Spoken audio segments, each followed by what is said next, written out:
Hello, students. Welcome to the Vardhaman Heights International School.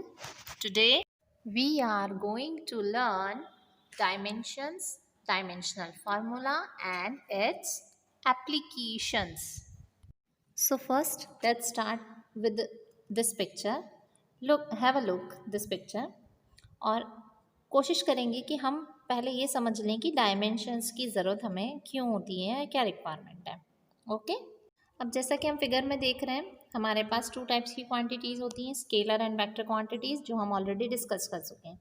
उन physical quantities को हम क्या करते हैं, मेज़रमेंट करते हैं. उनका जब हम मेज़रमेंट करते हैं तो हमारे पास दो चीज़ें होती हैं. एक होती है कौन सी तरीके से हम मेज़रमेंट कर रहे हैं, यानी किस यूनिट का यूज़ करेंगे, और कौन सी चीज़ से मेज़रमेंट करेंगे, यानी इंस्ट्रूमेंट्स.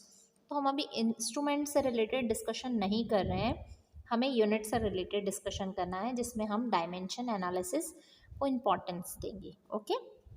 अभी हर फिजिकल क्वांटिटी जो है डिराइव्ड क्वांटिटी से ही एक्सप्रेस की जाती हैं, यानी हमने पहले ही पढ़ लिया था कि 7 फंडामेंटल क्वांटिटीज़ हैं, उन्हीं क्वांटिटीज़ का यूज़ करके बाकी की क्वांटिटीज़ डिराइव होंगी. क्या आपको वे 7 फंडामेंटल क्वांटिटीज़ याद हैं? चलिए आइए एक बार रिवीजन ले लेते हैं. किलोग्राम फॉर द मास, ठीक है, metre for the length, second for time, ampere for current, Kelvin for temperature, mole for amount of substance, and candela for light intensity. Okay. In 7 basic quantities से ही other सारी quantities derive होती हैं, यानी वो बाकी सब इन पर डिपेंडेंट होती हैं. यानी ये 7 क्वांटिटीज कैसी हैं, इंडिपेंडेंट हैं, ये किसी और अदर क्वांटिटी पर डिपेंड नहीं करती हैं. क्लियर. अब ये बेसिक क्वांटिटीज डिराइव क्वांटिटीज़ को बनाने में कितनी पावर में यूज़ हो रही हैं, उसकी इंफॉर्मेशन को पता करने के लिए ही हम डायमेंशंस का यूज़ करते हैं. तो क्वेश्चन अराइज होता है कि व्हाट आर डायमेंशंस, डायमेंशंस क्या होती हैं. तो हम कहेंगे so the dimensions of physical quantity are the powers. किस तरह की पावर है, या एक्सपोनेंट है, जिससे कि बेसिक क्वांटिटी कितना अमाउंट में उसमें यूज़ हो रही हैं, उसे रिप्रेजेंट करने के लिए हम डायमेंशंस का यूज़ करते हैं. अब डायमेंशनल फार्मूला लिखकर समझने से पहले इम्पॉर्टेंट है कि हम उसकी कुछ कंडीशंस को समझ लें. तो सबसे पहली चीज़ है, डायमेंशनल फार्मूला स्क्वायर ब्रैकेट में ही लिखा जाता है. राइट. स्क्वायर ब्रैकेट में लिखने के साथ साथ जिस भी बेसिक क्वांटिटी का यूज़ करके हम डायमेंशनल फार्मूला लिखने वाले हैं, उसके कुछ सिंबल्स होते हैं, उन्हें कैपिटल लेटर्स में ही लिखा जाता है, जो कि आपको स्क्रीन पर दिख रहे हैं. लेंथ के लिए हम एल का यूज़ करते हैं, टाइम के लिए टी, मास के लिए एम, करंट के लिए हम एम्पियर ए का यूज़ करते हैं, टेम्परेचर को हम थीटा से रिप्रेजेंट करेंगे डायमेंशनल फार्मूला के लिए, एंड अमाउंट ऑफ सब्सटेंस को हम एन से रिप्रेजेंट करेंगे. Okay. These are the common symbols. Now suppose कि अगर मुझे केवल मास के लिए ही डायमेंशनल फार्मूला लिखना होगा, तो मैं क्या करूँगी, स्क्वायर ब्रैकेट के अंदर कैपिटल एम लिख दूँगी, बस दैट्स ऑल. इतना ही उसका डायमेंशनल फार्मूला होगा. तो फंडामेंटल क्वांटिटी के डायमेंशनल फार्मूला लिखना तो बहुत आसान है, बिकॉज उनकी कहीं पर भी डिपेंडेंसी नहीं होती है.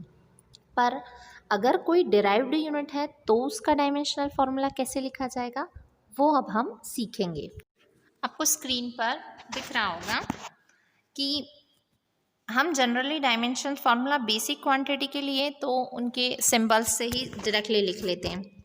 ठीक है. अब आपको सामने ही वॉल्यूम का लिखा हुआ एक डायमेंशनल फार्मूला दिख रहा होगा. वॉल्यूम जनरली 3 साइड्स का मल्टीप्लिकेशन है. Side means length, right. तो हम उसके फॉर्मूले को एल स्क्वायर ब्रैकेट में 3 टाइम्स लिखेंगे, जो कि क्यूब के फॉर्मेट में बदल जाएगा, एल क्यूब. उसके बाद हम समझ गए कि वॉल्यूम जो है सेम ही क्वांटिटी का 3 टाइम्स मल्टीप्लिकेशन करने पे हमें वो फिजिकल क्वांटिटी मिल जाती है. इसी तरह से हम फोर्स का देखेंगे, तो फोर्स का जनरली फार्मूला होता है mass into acceleration, but mass is the basic quantity. Here एक इम्पॉर्टेंट चीज़ है जो नोट करने वाली है, acceleration. Acceleration is a derived quantity. और एसेलरेशन किस पर डिपेंड करती है?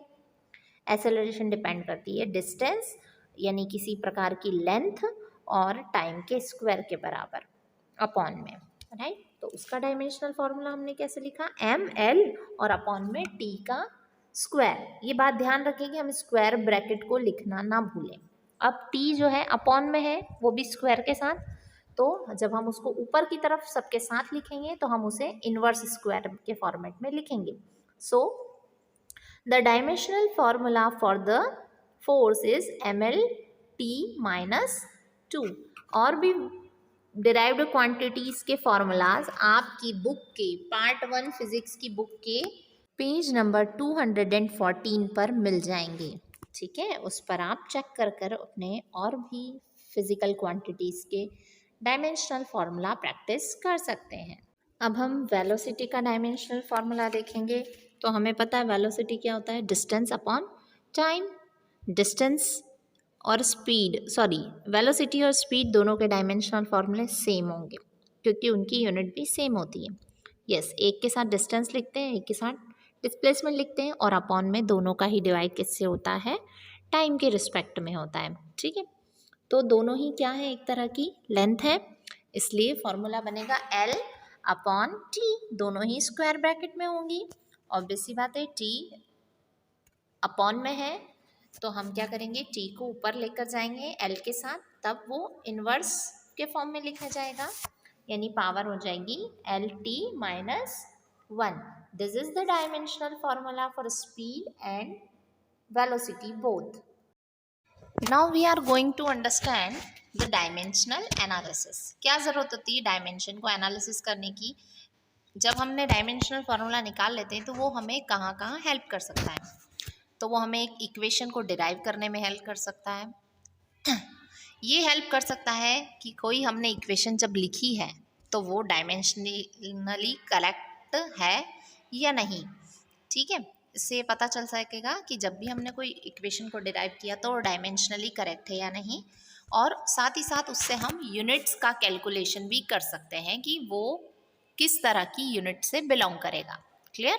जैसे हम एक एग्जाम्पल लेते हैं, टाइम पीरियड ऑफ पेंडुलम। तो generally time period of pendulum T जो है सेकेंड के लिए होगा और उसका डायमेंशनल फॉर्मूला स्क्वायर ब्रैकेट के अंदर टी होगा सिर्फ, ओके। बट जो अब हम कुछ कंडीशंस को लेकर चलते हैं। सपोज करो the time period P of swinging pendulum depends only on the length of the pendulum L and the acceleration gravity G. अब हमारा पूरा फोकस होना चाहिए कि हम हर क्वांटिटी को बेसिक क्वांटिटी के फॉर्म में ही लिखें। जैसे हमने टी को लिया तो टी है उसका डायमेंशनल फार्मूला, मास लिया तो dimensional formula capital M, length लिया तो डायमेंशनल फार्मूला एल, और जी लिया यानी gravity, acceleration due to gravity, तो उसका फार्मूला होगा एल टी माइनस 2। अब हम जनरल इक्वेशन लिखेंगे डायमेंशनल मेथड से। तो हम लिख सकते हैं कि टी जो है, जो पीरियड है पेंडुलम का स्विंग करने के लिए, वो इन्वर्सली प्रोपोर्शनल है एम एल और जी के। हमने प्रोडक्ट के फॉर्म में लिख दिया। अच्छा, पावर हमने ए बी सी लगा दी है, इनकी वैल्यू हम कैलकुलेट करेंगे, ठीक है। ये डायमेंशनल लेस कांस्टेंट है जिनकी वैल्यू 1 2 3 हो सकती है। जब हम इन्वर्स प्रोपोर्शन का साइन हटाएंगे, मतलब प्रोपोर्शनैलिटी का सिंबल हटेगा, तो वहाँ पे कोई प्रोपोर्शनैलिटी कांस्टेंट आ जाएगा जो कि के है। अब हम क्या करेंगे? सारे वेरिएबल्स को लिखेंगे और फिर कंपैरिजन करेंगे। तो हम देखेंगे कि दोनों साइड m जो है वो एक ही साइड है, दूसरी साइड नहीं है, यानी a की वैल्यू जो है 0 है। उसी तरह से जब हम l का कंपैरिजन करेंगे तो l एक तरफ पावर में c है, एक तरफ पावर में b है, तो जब मल्टीप्लिकेशन में l है तो पावर एडिशन के फॉर्म में लिखेंगे। तो यहाँ पर फॉर्मेट आ जाएगा l b प्लस c और t की पावर बचेगी माइनस 2c। सारे इंडाइसेस को हम कंपेयर करेंगे तो हमारे पास वैल्यूज़ आ जाएंगी, उस अकॉर्डिंग हम नया फार्मूला जनरेट करेंगे। By pausing the video you can note down this. और जब हम सारी वैल्यूज़ को रखेंगे तो हमारे पास जो फाइनली फार्मूला बनेगा वो कुछ इस तरह से होगा कि t is equals to k under root में l अपॉन g। अभी जो ये k है ये तो कांस्टेंट है, इसकी वैल्यू हम एक्सपेरिमेंट से कैलकुलेट कर सकते हैं। तो अभी तक हमने डायमेंशंस क्या होते हैं, डायमेंशनल फार्मूला कैसे निकाले जाते हैं, किस तरह से डायमेंशनल फार्मूला को चेक किया जा सकता है इक्वेशन लिखने के लिए, और इक्वेशन को राइट करने के लिए भी डायमेंशनल फार्मूला किस तरह से यूज़ होते हैं, इन सब के बारे में पढ़ा।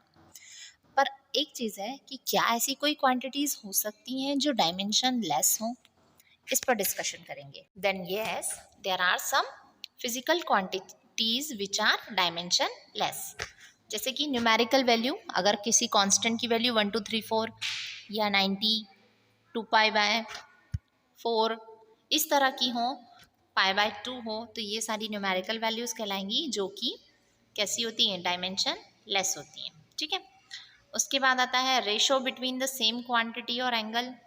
अगर ऐसा है कि किसी चीज़ का रेशो हो, यानी side upon side, angle upon angle, तो इस तरह की क्वांटिटी कैसी होती है, यूनिट लेस होती हैं।